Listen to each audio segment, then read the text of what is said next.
All right, so we have, and as all of you know, we have our sessions kind of delayed as we're trying to get the walls in here. They actually are working pretty good. We can't really hear anything on both sides. That's pretty cool. So right before lunch, this is, I think the speakers of this session had to pay me money to be here. Actually, it's a joke, but that's fine.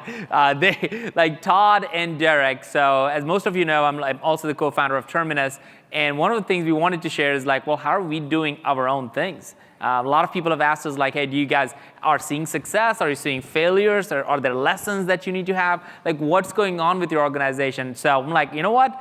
The head of sales and head of marketing at Terminus can share this themselves. So come on, whoever is the taller gets to run first. So go for it, Todd and Derek. Run for it. Look at that, how cordial you are. Give them a round of applause to bring you on stage. After you, sir. All right. Here the marketing guy gets the marketing guy gets control. Wow. Awesome. For now. For now. All right. Well, I guess what is it? Yeah, good afternoon, everybody. Glad to be with you. As Sangram mentioned, we're Todd and Derek. This is the Todd and Derek Show. My name is Derek Slayton. I run marketing at Terminus. I've been with the company for, actually we're coming up on a year now. And I've been in B2B software for a couple decades. Spent a fair amount of time in sales and marketing technology, and have increasingly just been focused in my career on how can marketing be more aligned with sales? How can we be focused on accounts that matter versus driving volume of leads? And when the opportunity came last year to jump in at an account-based marketing company, it just felt serendipitous, frankly. So I'm excited to be here with Todd, kind of sharing with you guys how we look at our addressable market, how we think about our ideal customer profile, and some of the struggles that we have experienced personally, solved for partially with staying aligned on the accounts we choose to go after as a front half of the business sales and marketing team. So that's a little bit about me.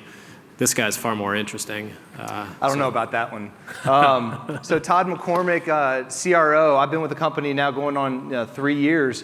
Prior to joining Terminus on this movement, I was fortunate to work in the B2B space in marketing at Silverpop, and at the time we were trying to solve for a challenge.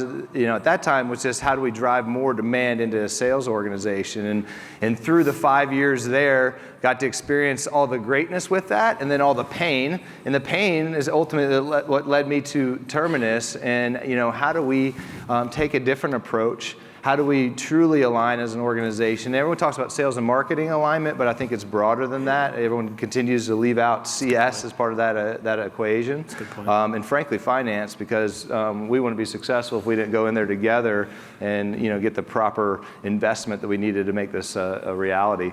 So we're excited to share. I mean, I think like everyone in the room, albeit that we're the forefront of this industry. Sangram's written multiple books that we've been forced to read. No, kidding, they're fantastic. All of us struggle, right? Like you think you've optimized and there's always more to do. And so, hopefully we can share some things that, that we learned along the way, both on the positive and things and pitfalls to avoid. So So let's jump into some of the challenges. And I'll cover a couple of these. Todd will cover some of the others.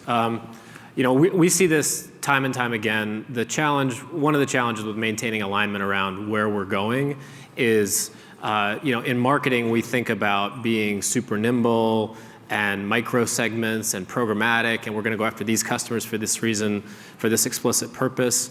Whereas sales looks at this is my territory, this is my set of accounts. How can I make sure that we're affecting the needle across all the ways that frankly I can get to my number?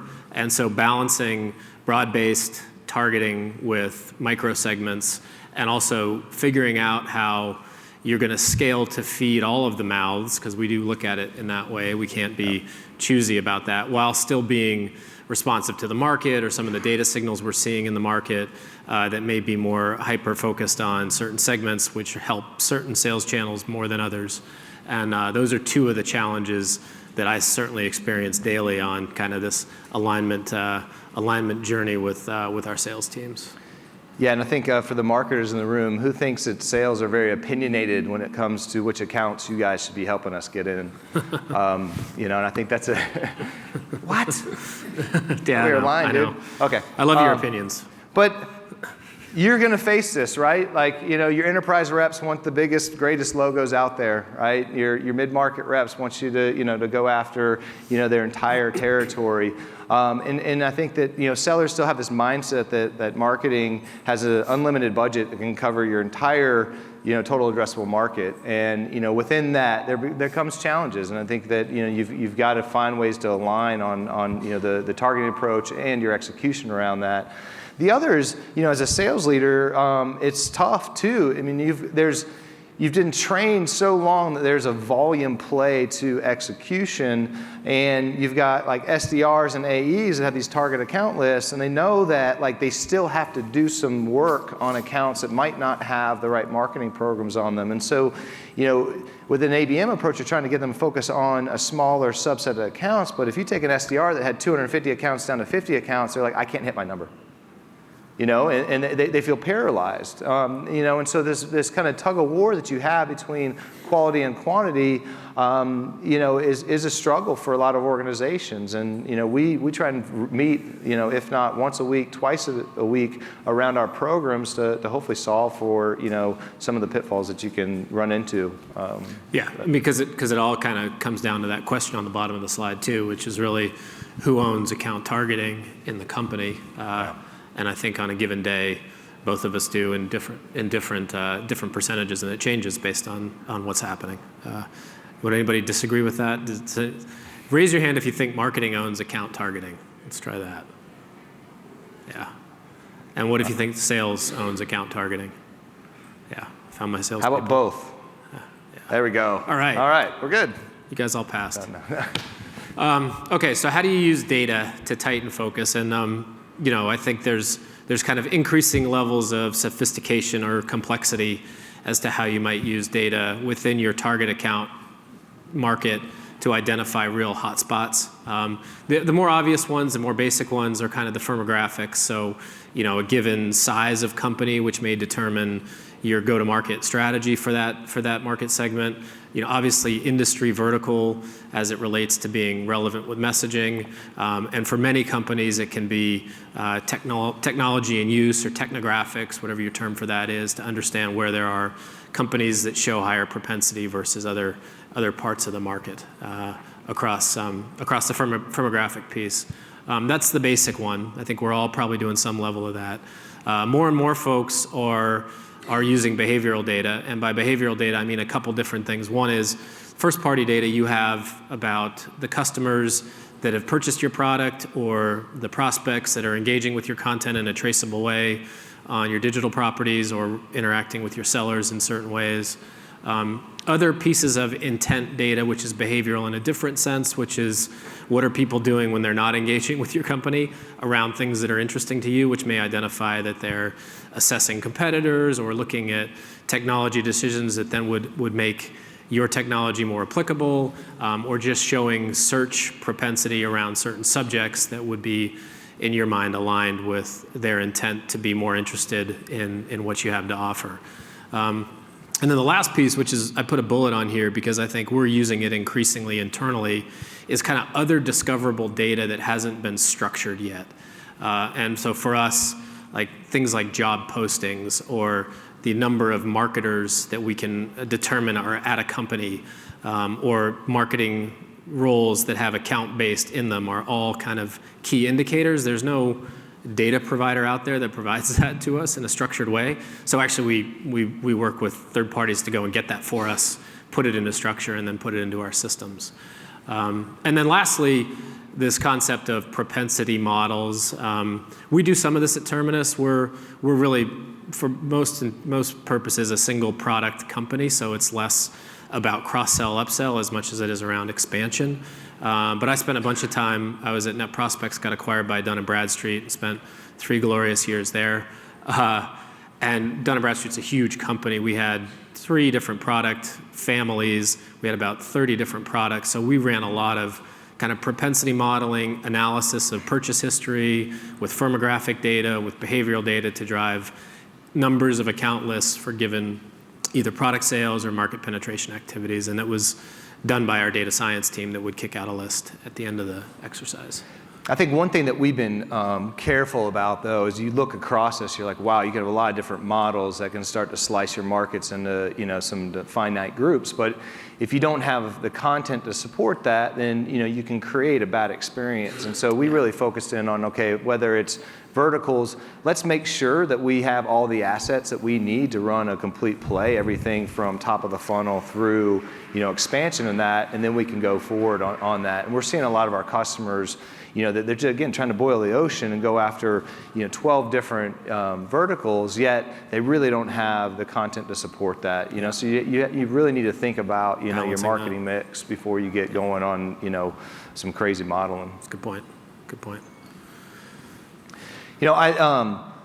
One thing is we continue to expand our platform, and a lot of the things that we're doing, it's really based on our customers' feedback and where they're having success, where they'd like to see some things change, and frankly, where their biggest struggles. And one of the, I think the biggest challenges for marketing, and primarily in marketing ops right now, is, okay, so the last slide showed data from all these different systems, but where's the single source of truth? Where is that data being, or where is it, in your organization, and can you take action on it? And, we rolled out our account hub, over a year ago, and for me, it was just this moment in which, like, our customers woke up, like, for the first time, I have all of this data in one place that I can take action on it. I don't need spreadsheets anymore, from CRM to MA to the data tools. It's all right there where we can take action on it. And it provides a lot of power, not just to marketing, but sales. And one example I like to share is, I pulled up our account hub in early Q4 of last year, and I looked at all opportunities that our reps were forecasting, and then I layered on web engagement and intent engagement next to that. And then I reverse sorted it, and I put up all the opportunities with, like, zero web activity, basically zero engagement with any of our content. So those of you that are buying something, right, active in a buying process, what's the probability that you're not on that website, not engaging in their content at some point through that process? And so it was a real eye-opener for me, like, wow. And it wasn't like, shame on you, rep, for forecasting. I actually went over to Derek and said, okay, look, we've got some great opportunities out here. Let's see what we can do early enough in the quarter to see if we can get them leaning in or not. And we started to run some plays against it. Engagement scores increases on a portion of those, and we got a better sense of really who was, in our pipeline, for that quarter. Yeah, it's interesting because it's looking at data not just in what might happen, but what might not happen. And using that as a reverse psychology is really powerful stuff. And I think, to Todd's point, just look, I've been in marketing for, like I said, a couple decades now. You have great ideas about how you might want to segment the market, but actually being able to go someplace and do it, where it pulls in the data that you feel you need to make those, slice those segments up, is always been a challenge. I think we've tried to solve for it in our hub, but it's just a historical problem. I think most marketers would say they've suffered through over late nights and many spreadsheets for years. And just because we had to pay Sangram to get on stage, but he also was like, you have to show your tech stack. I'm making everybody show their tech stack. This is our tech stack at Terminus. There's a bunch of stuff that we use. This is always the photo slide, so cheese.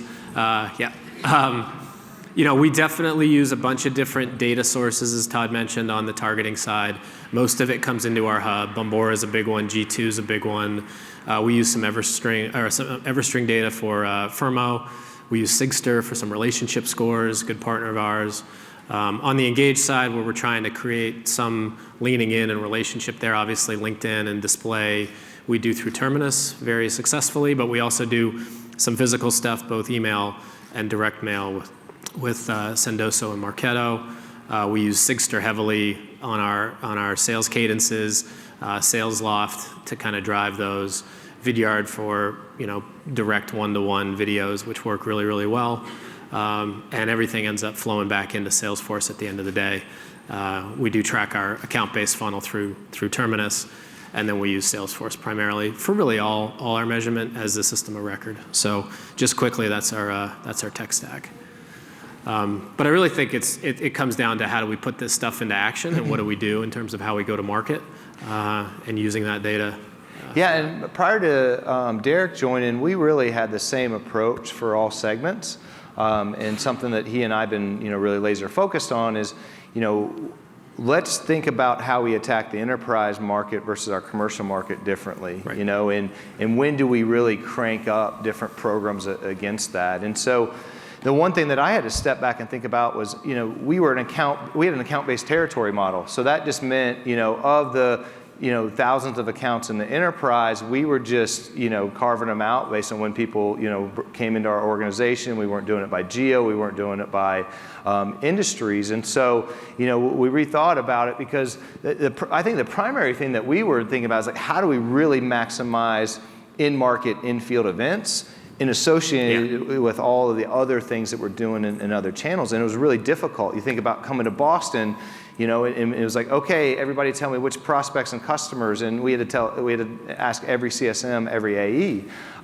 So, you know, one thing just to think about is this, and a big takeaway for me in our evolution was make sure your territory model aligns with, you know, what you want to do from a marketing perspective, and look where there might be gaps where you can't optimize if those things are disconnected. So once we tightened that up, then it was sales and SDR alignment. Same thing is a one-to-one pairing in the enterprise for us, where they basically own that dirt. You know, so the SDR not only is responsible for their outreach and using SalesLoft and running that cadence, but now they're part of making in-field events more effective. So they can do, you know, invitations, they can help to dinners, you know, to other things. And so you can start to maximize your dollars and your resources more effectively in that sort of aligned strategy. We talked about customized content and what we're doing there. I mean, we think about, you know, where they are early stage, mid stage, late stage, you know, educational kind of, you know, ROI, case study stuff based on the flow there. Mentioned the local events, and those things become, you know, I think more and more important. I mean, a lot of people do enjoy coming to the larger events, but, you know, the more intimate events, I think, you know, there's a lot more dialogue happening there, a lot less travel, and it's easier for people to get to, so weeding those in. And then I think it's been mentioned a couple times, but early on for a lot of our customers and us, this was about an acquisition strategy and how do we create better demand. But pipeline acceleration and pipeline velocity is really exciting for me and my organization, and a real opportunity for sales and marketing to partner there. And I'll talk about that a little bit later on. Yeah. I mean, I think, and on the enterprise focus, the way I look at it is it's very much almost a sales-driven kind of thought process, with marketing, you know, obviously wanting to participate in the strategic decisions, but being more of a you're leading, I'm supporting role, whether that's a field event or customized content or account advertising, whatever it might be. We're really looking at our sales leaders to be their strategic drivers of who are we going after, how are we going after them, how can we be most successful in getting into this account initially and then growing that account over time. In the commercial business, it's much more of a machine, and in many ways, I think, not to step on anybody's toes, more marketing-led versus sales-led, even at the way that we execute. And I do look at that as being kind of channels of demand, and because those are faster-moving deals, usually a slightly smaller ACV, you know, we look at different channels where we're expecting to get demand from. First and foremost is, look, the reps own opportunity creation for a certain set of their target accounts. So even though this is a very large account universe, you know, we still focus some of those accounts aligned to some of those reps. And we try to be territory based there where we can. But it's really about giving those reps the responsibility to own breaking into that account. And we support them with some account-based plays, but they're driving the bus for their target accounts, and they persist. At the same time, we're doing very targeted outbound ABM-oriented approach with a business development team that is supporting both digital channels and physical channels, usually very programmatic and a little bit more experimental, nimble. We're going after these 50 accounts for this reason. Here's the sequence we want to drive. Here's the message. Here's the offer. Here's the expectation. So we're churning and burning on those very quickly, and hoping to drive a large chunk of our pipeline creation through that mechanism. But it kind of disassociates what the reps are doing from what the reps are getting from an outbound approach, and separates that BDR from the rep as a unit, which we have in the enterprise, as Todd mentioned. And then inbound is one that I think comes up a lot. A lot of our customers ask us about it. Some people think of inbound being, you know, a zero-sum game with account-based marketing. It's not. Just to get to the close on that one. We still do a lot of content syndication and paid search and site optimization, et cetera, et cetera. We do put a heavy qualification criteria around the folks that show up. We try to bring expertise early and make a quick call in or out. But inbound is, number one, it's not just a good source, it's also usually a very fast-moving source for us. And when we're running our outbound more effectively, we see our inbound, as I'm sure many of you do, only increase. So there's obviously some symbiotic stuff that goes on there.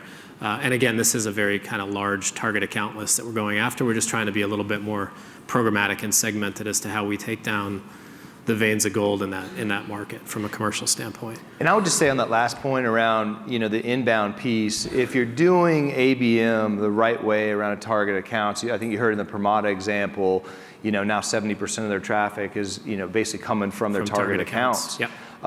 Which is great, but you also have to think about how you're measuring the effectiveness of your programs, because we're still seeing that regardless of an SDR was outbound into this thing, in some of our customers, like they're giving credit to that inbound channel. Yeah. And in our world, we've said, listen, we don't care where the credit, we just want to see like what's that flow, right? A mix of SDRs, a mix of marketing, a mix of field, like what's that golden path?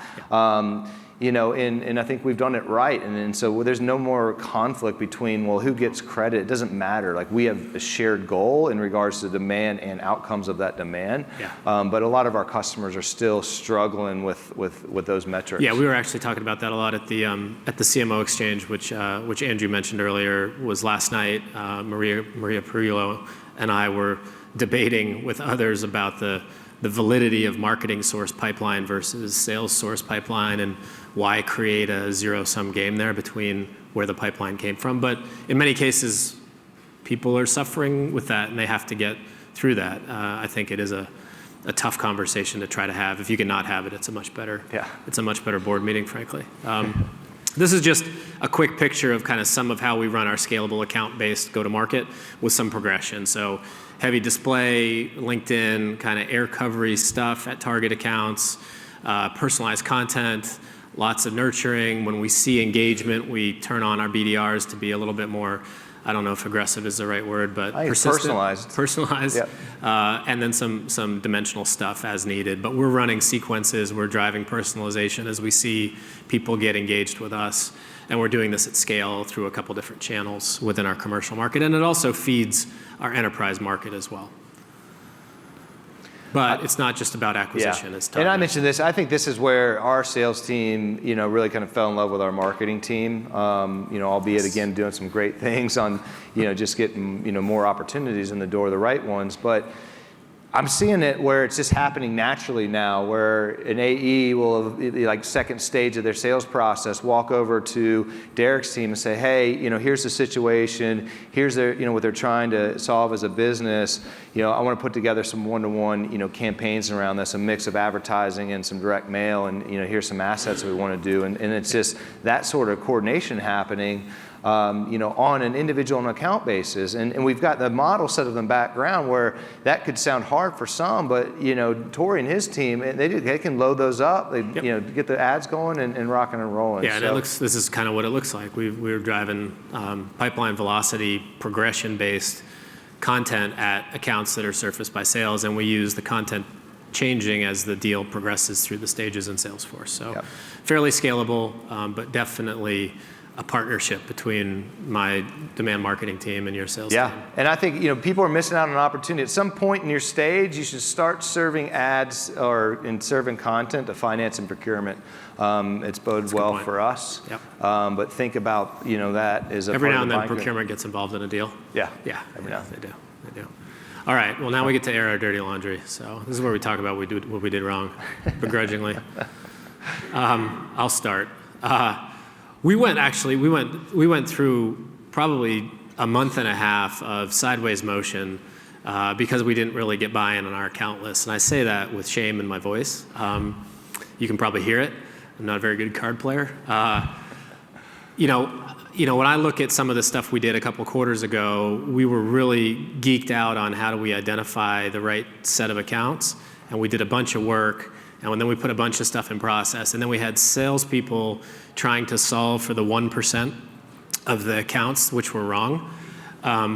Instead of, if we'd involved them in the process earlier, we would have understood we're going to get 1 to 3% of this wrong, but we didn't, and therefore we spent too much time talking about the 1 to 3%. We had salespeople spending time on LinkedIn telling us why it wasn't a good account, which is a terrible use of salesperson's time.